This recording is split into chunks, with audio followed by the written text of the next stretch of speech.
The giant chamber of the Galactic Council hummed with quiet voices. 200 different alien species gathered here to keep peace among the stars. They had done so for thousands of years. At the center table sat Senior Counselor Rylan, his blue skin wrinkled with age and wisdom. His 4 eyes blinked slowly as he listened to reports about the growing problem with the Vaxful Empire. "They have taken 3 more star systems this cycle," said Diplomat Sex Terra. Her thin, golden body shimmered under the soft lights. "The neutral zone is almost gone. They will reach Council space within months." Rylan sighed. The Vaxful were warriors with sharp teeth and sharper minds. Their ships were powerful, and their soldiers knew no fear. The Council forces were stretched too thin. "We need new allies," Sex Terra continued. She waved her hand, and a hologram appeared. It showed a blue and green planet. "This is Sol 3. The locals call it Earth. They are new to space travel, but their military might be useful." Rylan frowned. "The humans? They are primitive. They have only reached their own moon and the 4th planet in their system." "Yes, but they are fierce fighters," Sex Terra argued. "Their whole history is filled with war. They might help us." "It is against our laws to bring undeveloped species into Council conflicts," Rylan said firmly.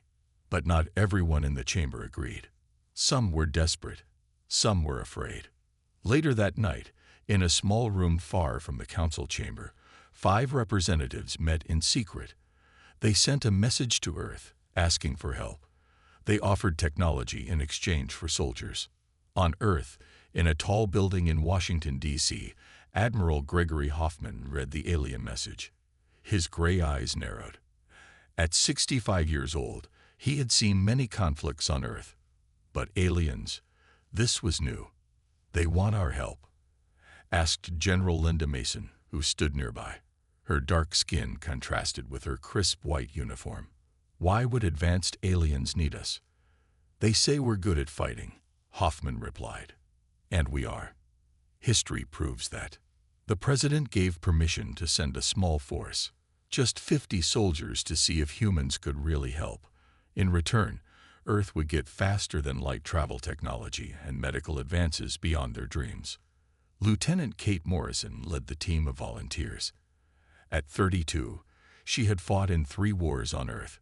She was tall and strong, with short brown hair and steady hands. Her soldiers were the best from around the world. "We're going to space," she told them as they boarded the alien shuttle. "We're representing all of Earth. Make it count." The journey took 3 weeks on the alien ship. When they arrived at the Council outpost, many alien species stared at the humans with curiosity or doubt. "They look soft," one 4-armed alien warrior said. "Their skin tears easily. Their bones break. How can they fight?" Commander Sex Terra welcomed them. "You will help defend this outpost," she explained to Kate. "It is not an important place. Just watch and learn our ways." Kate nodded, but she didn't like being underestimated. She set up her team in the quarters they were given and began to study the outpost's layout. If trouble came, she wanted to be ready. Trouble came sooner than anyone expected. Just 5 days after the humans arrived, alarms blared throughout the station. Red lights flashed. "Vaxful ships approaching," a voice announced over speakers. "All warriors to defense stations." Kate gathered her team quickly. "Grab your gear," she ordered. "This is why we came."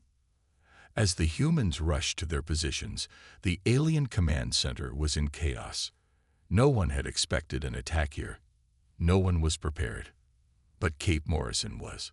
Humans were always prepared for war.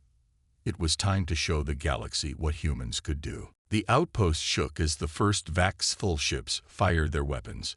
Lieutenant Kate Morrison led her team to the north defensive wall, where gaps were already forming. The Council forces ran in different directions, their training forgotten in the surprise of the attack. "Set up here and here," Kate ordered, pointing to key positions along the wall. Her team moved quickly, setting up their weapons with smooth, practiced movements. They had done this many times on Earth. The first wave of Vax-Full soldiers broke through the outer shield. They were tall creatures with gray skin and 4 arms. Each arm held a different weapon. They moved fast, their yellow eyes bright with battle hunger. "Hold your fire until they're in range," Kate said calmly into her radio. "Remember your training." The council commander, a tall blue alien named Drez, looked at the humans with doubt. "There are too many enemies," he said. "We should retreat to the inner rooms." Kate shook her head. "Not yet. Let's see what they're made of first." When the Vax-Full came within 50 meters, Kate gave the order. "Fire." The human weapons spoke with thunder voices. The Vax-Full, not used to such weapons, fell back in surprise. Many dropped to the ground. The rest took cover and began to return fire with energy weapons that lit up the air. "They adapt quickly," Kate noted. "Squad 2, move to the left flank. Squad 3, give covering fire." The humans moved like water, changing positions, never staying still. The council soldiers watched with wide eyes. Their own training taught them to hold position and fire in patterns. The humans seemed to follow no pattern at all. As the battle continued, the Vax-Full pushed forward again, using better cover. Their shots began to hit the walls around the humans. Kate saw they would break through soon. "We need to change the field," she told Drez. "Do you have any heavy equipment nearby? Construction machines? Anything?" Drez blinked in confusion. "Yes, but what use would those be now?" "Show me," Kate insisted. In a nearby storage area, Kate found what she needed. Large lifting machines used for moving cargo. She ordered 4 of her soldiers to follow her. They climbed into the machines and drove them out through a side door, straight toward the Vax-Full flank. The enemy, not expecting such strange tactics, turned to face this new threat. The humans used the heavy machines as moving shields, pushing forward while the rest of the human team fired from new angles. Caught in crossfire and confused by the unexpected strategy, the Vax-Full line broke. They retreated, leaving many fallen behind. When quiet finally returned to the outpost, the council aliens looked at the humans with new eyes. Lieutenant Kate worked with her medic to treat the injured, both human and alien. "Why did you not follow standard defense protocols?" Drez asked her. Kate wiped sweat from her forehead. "There's no standard in war. The enemy studies your patterns. If you keep doing the same thing, they learn to beat you." "How did you know to use the machines as weapons?" another alien asked. "Humans have been fighting each other for thousands of years," Kate explained. "When we run out of proper weapons, we turn anything into a weapon. When one strategy fails, we make a new one." The council commander Zex Terra approached Kate as the cleanup began. Her golden skin was dull with dust from the battle. "I did not believe the reports about humans," she admitted. "But now I have seen with my own eyes. Your small team did what a full council unit could not." Kate nodded. "This was just a small fight. We can do much more." That night, Zex Terra sent a message to the council. The recording showed the human team in battle. It showed their strange but effective tactics. It showed how they fought with a fire that the peaceful council races had forgotten long ago. The message was clear. These humans were different. They could change the war. But no one yet realized just how much they would change everything. News of the human victory spread fast through council space. Within weeks, more council members wanted human help. Earth sent more soldiers, and among them was Major Paul Reeves. He was a tall man with dark skin and serious eyes that had seen many battles on Earth. Major Paul arrived at the main council military base, a giant space station that floated near the border of Vax-Full space. He was taken to meet the council's top military leaders. They sat around a large table, each from a different alien species. Some had scales, some had fur, and one was made mostly of crystal. "We need your help to plan our next moves," said General Vix, the leader with blue scales. "The Vax-Full pushed closer to our core worlds each day." Paul looked at the battle plans spread on the table. They were neat, organized, and completely predictable. "This won't work," he said simply. The aliens looked at him with surprise and some anger. "These plans were made by our best computers," General Vix said. "They follow all standard military rules." Paul nodded. "That's the problem. You fight by rules, by patterns. The Vax-Thul know your patterns now. They can guess what you'll do next." He picked up the battle plans and turned them over, starting fresh on the blank side. "Let me show you something different." For the next 3 hours, Paul explained human military thinking. He showed them how to be unpredictable, how to use smaller groups for quick attacks instead of large, slow forces, how to appear weak when strong and strong when weak. The alien leaders listened with growing interest. "Your ideas break many traditional war rules," said one crystal leader. "Exactly," Paul replied. "That's why they'll work." The council tried Paul's plans on a small scale first. 3 small fast ships attacked a Vax-Thul supply line, then disappeared before the enemy could respond. A week later, they hit another target, but in a completely different way. The Vax-Thul could not predict where the next strike would come. As the new tactics worked, more human advisors were brought in. More human soldiers joined the front lines.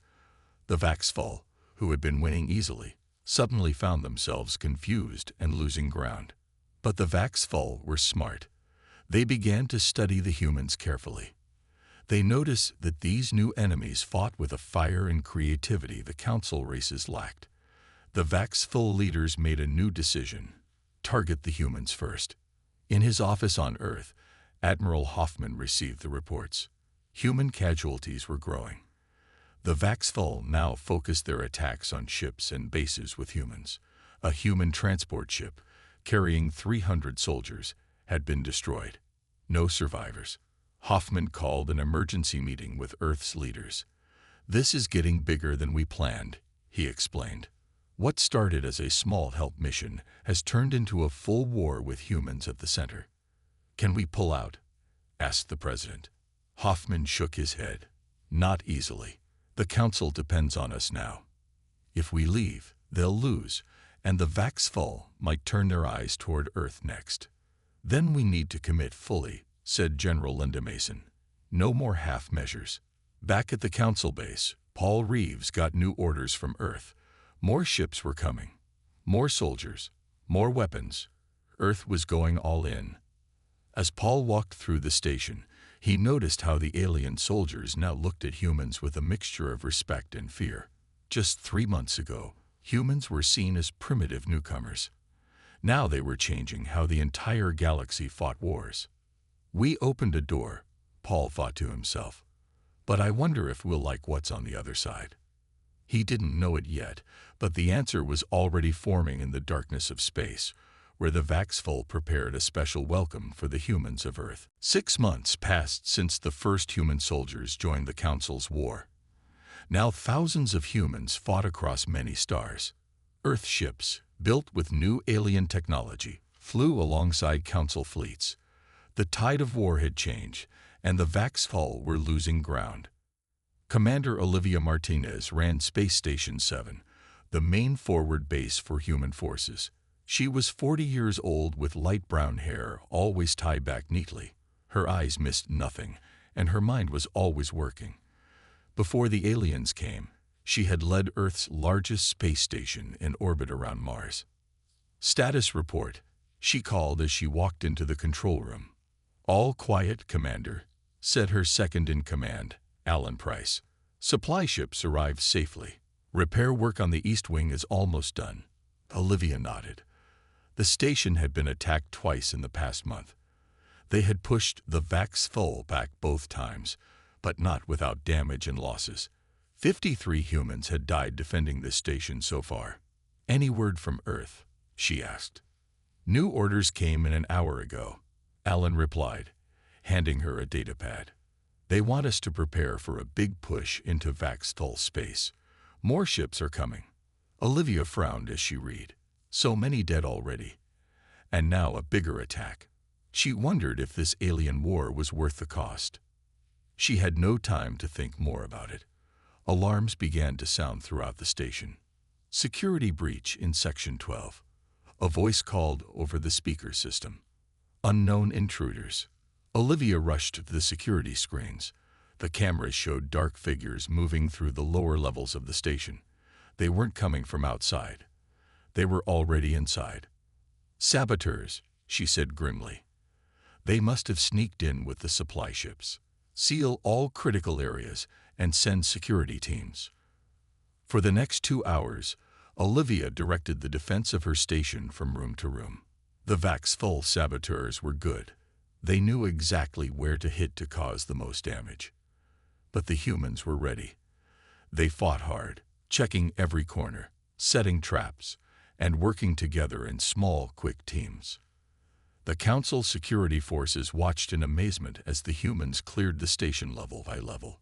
The aliens had never seen such close combat skills before. "How do they fight so well in tight spaces?" asked one blue-skinned council guard. "We've had lots of practice," a human soldier answered between breaths. "Our whole history is fighting in buildings, forests, mountains, deserts. This station is just another battlefield." When the fighting was over, 23 Vaxful saboteurs lay dead. 7 humans had been killed, and 15 more were wounded. Olivia visited each injured person in the medical bay. The last bed held Sam West, a young soldier from Nebraska. His leg was badly burned by an energy weapon. "We'll get you home soon," Olivia promised him. "I don't want to go home yet," Sam said weakly. "We haven't finished the job." Olivia smiled sadly and moved on. So much determination in these young humans, so much willingness to fight and die far from home. Later that night, a council leader visited the station. He was tall with silver skin that reflected the lights. He looked around at the damage and the humans working to repair it. "Your people fight with a fire we have not seen in 1,000 years, he told Olivia. "The council races have had peace so long we forgot the intensity of war. But you humans seem made for it." Olivia didn't smile at what he meant as a compliment. "We're not made for war. We just had too much practice."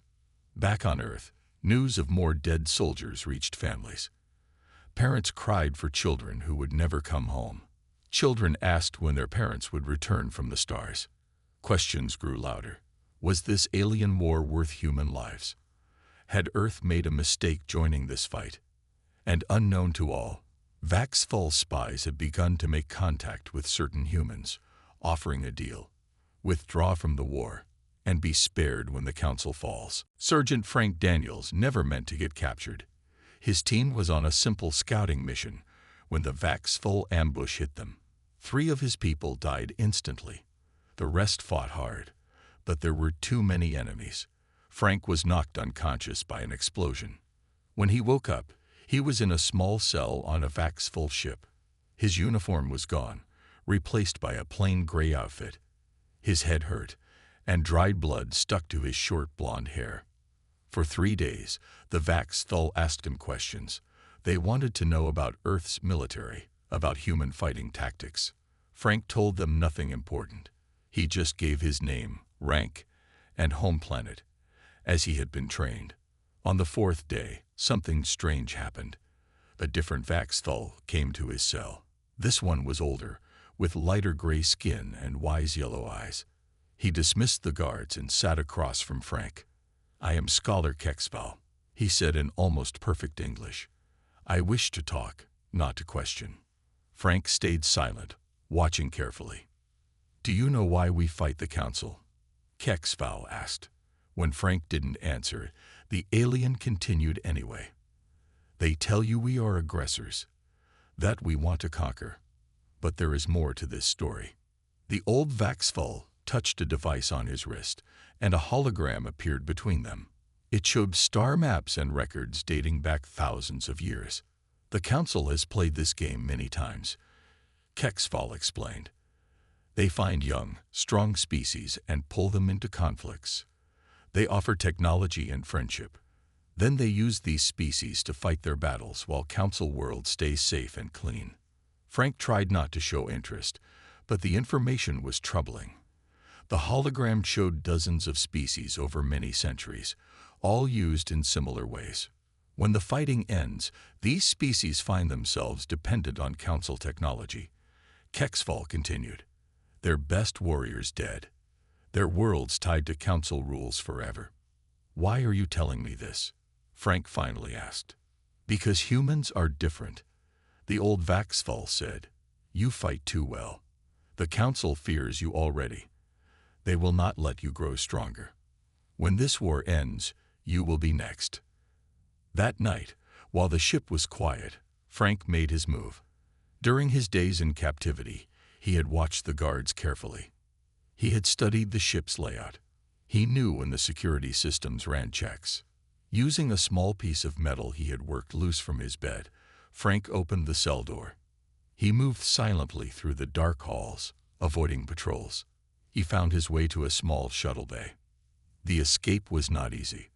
Alarms sounded as he took a shuttle. HFY ships chased him. But Frank had been a pilot before becoming a surgeon, and he flew the alien craft with natural skill. After a dangerous journey, he reached a Council outpost. 2 weeks later, Frank sat in Admiral Hoffman's office back on Earth. Lieutenant Kate Morrison and Major Paul Reeves were there too. They listened carefully as Frank explained what he had learned. It could be lies, Paul said when Frank finished. The HFY trying to turn us against the Council. I thought so too, Frank replied. But I brought proof. He handed over a data chip he had stolen during his escape. These are ancient Council records. They show everything HFY told me is true. Admiral Hoffman looked grim as he studied the information. The Council has done this to at least 15 other species, he said. Used them as weapons, then controlled them afterward. Kate Morrison's face hardened. So we're not allies. We're just the newest pawns in their game. What do we do now? Paul asked. Hoffman stood up and looked out the window at the Earth below. We changed the game, he said firmly. The Council wanted our help fighting their war. Fine, but we'll fight it our way for our reasons. He turned back to the 3 officers. It's time to show the galaxy that humans aren't anyone's pawns. Far away in the Council's great chamber, worry spread among the leaders.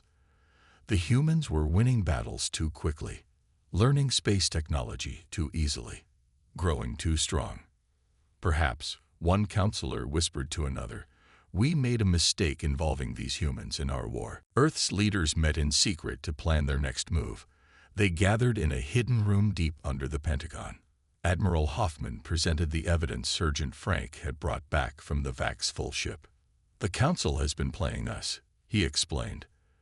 They've done this before to other species.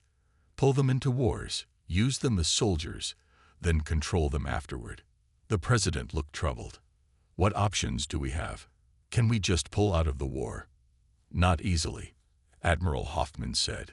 We're too deep in now, and if the HFY win, they might come for Earth next. But we can change how we fight this war.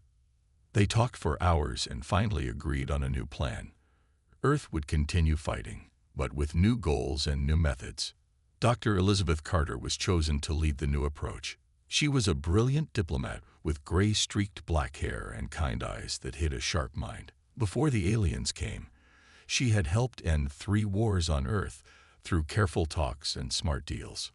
Your mission is to find moderate HFY who might talk peace, the President told her. Go around the Council. Deal directly with the enemy. The Council won't like that, Elizabeth warned. That's not our problem anymore, the President replied. They brought us into their war without telling us the truth.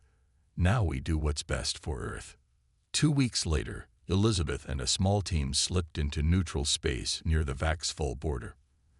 They sent signals on special channels, asking for talks. For 3 days, nothing happened. Then a small HFY ship approached. We will speak, came the message, but not to harm you. The meeting happened on an abandoned mining station. Elizabeth met face to face with HFY, the same scholar who had spoken to Frank.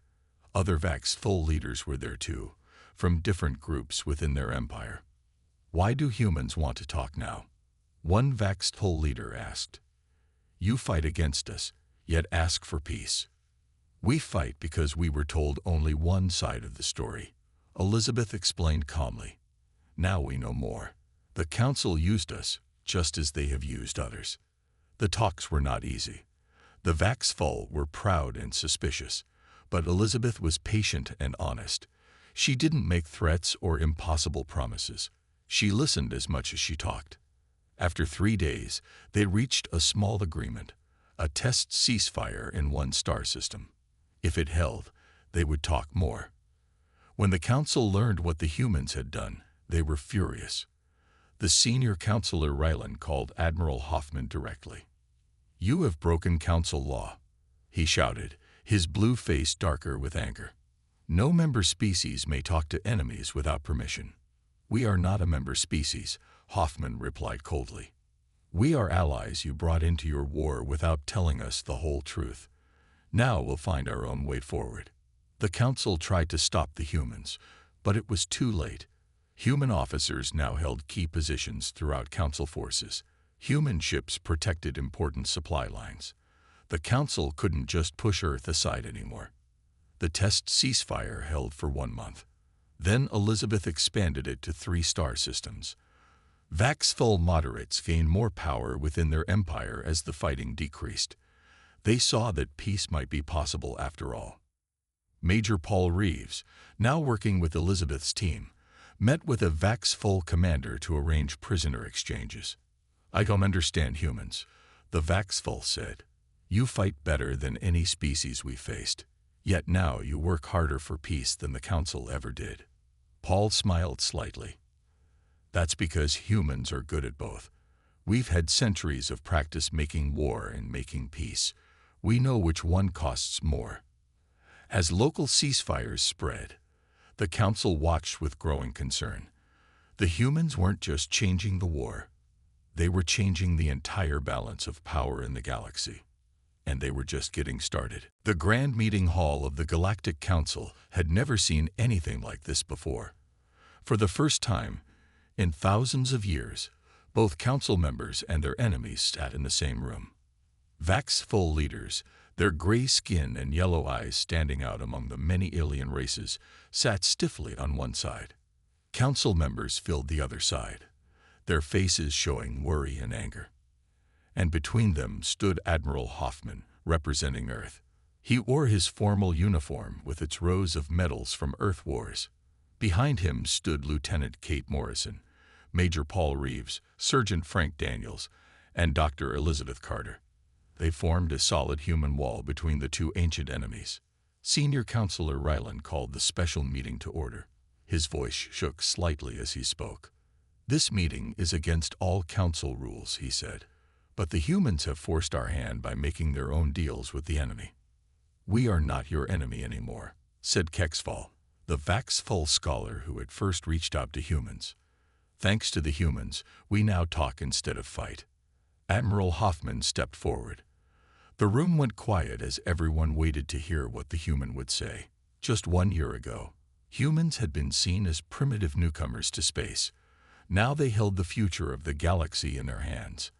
"When Earth first got your call for help," Hoffman began, his voice strong and clear, "we thought we were joining a just cause. You told us the Vaxful were dangerous aggressors who needed to be stopped. You offered us technology in exchange for our help."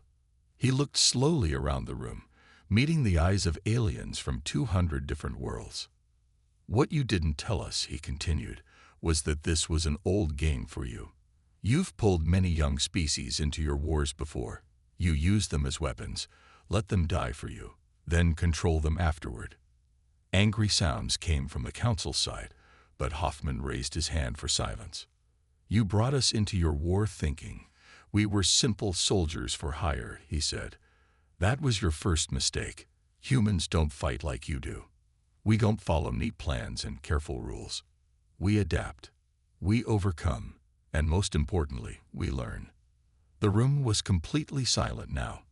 Even the most powerful council members seemed small before this human's calm strength. "We learned that this war could end through talking, not just fighting. So we talked to the Vaxful. We found they had real complaints against the council, things that could be fixed without more bloodshed. Hoffman pointed to the peace plan on the large screen behind him. It showed new borders, trade routes, and freedom for worlds that both sides had fought over. This plan gives both sides most of what they want, he explained. No one gets everything, but everyone gets enough. The fighting can stop today. And if we refuse? Asked one council member, a tall being with crystal skin. Then Earth pulls its forces out completely, Hoffman answered simply. You can continue your war without us, but remember, humans now help protect many of your worlds. Our ships guard your trade routes. Our soldiers defend your stations. Think carefully about what happens if those protections suddenly disappear. It wasn't just a suggestion. It was a threat, spoken quietly but clearly. The council members looked at each other with new understanding.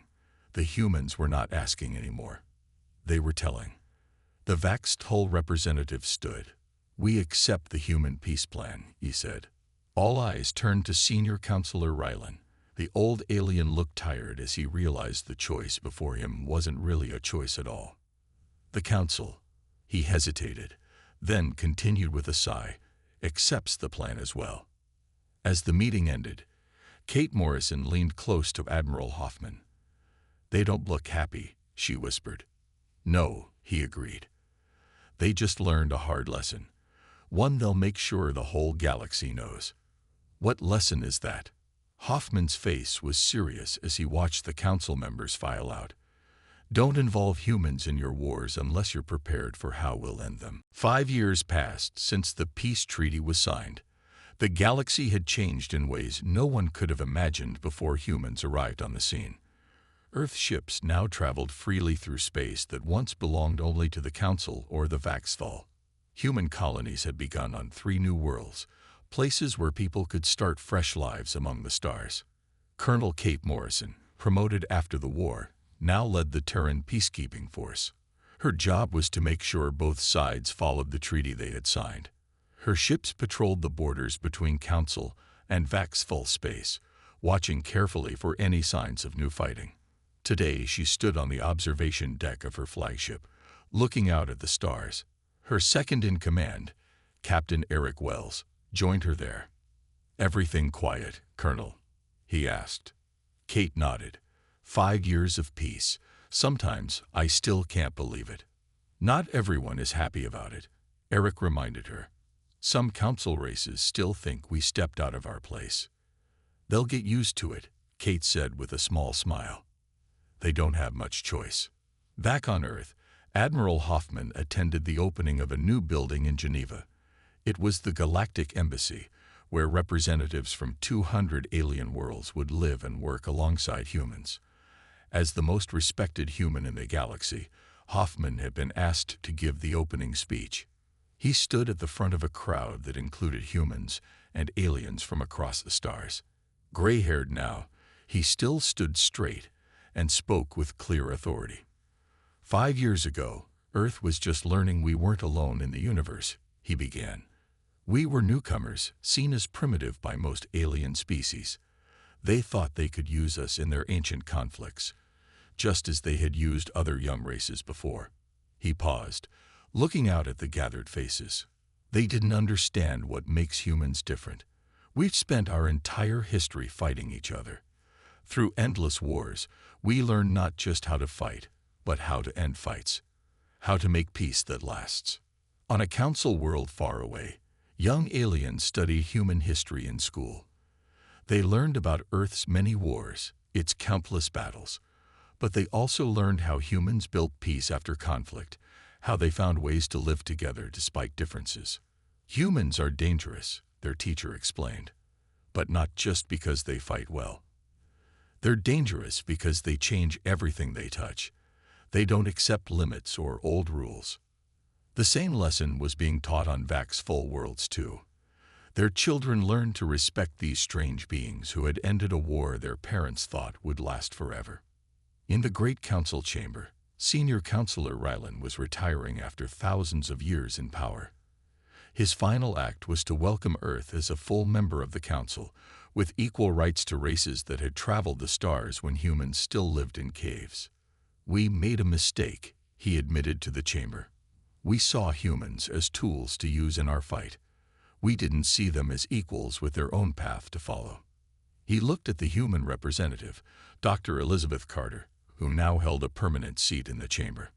"The galaxy has changed because of your people," he told her. "Some think it has changed too much, too fast. But others see that you've woken us from a sleep that lasted too long." At a memorial garden on Earth's moon, families gathered to remember those who never came home from the stars. Names of the fallen were carved in stone that would last for ages. Admiral Hoffman walked slowly among the monuments, stopping to touch certain names he knew well. A Vax-Hull diplomat approached him there, surprising the human. "Your people paid a high price for peace," the alien said quietly. Hoffman nodded. "We always do. That's why we value it." The Vax-Hull held out a data crystal. "This is being shared among all worlds now. A warning that all should heed." Hoffman took it and read the simple message that now traveled across the galaxy. "Galactic Council warning. Don't involve humans in your wars. They will end them on their terms, not yours."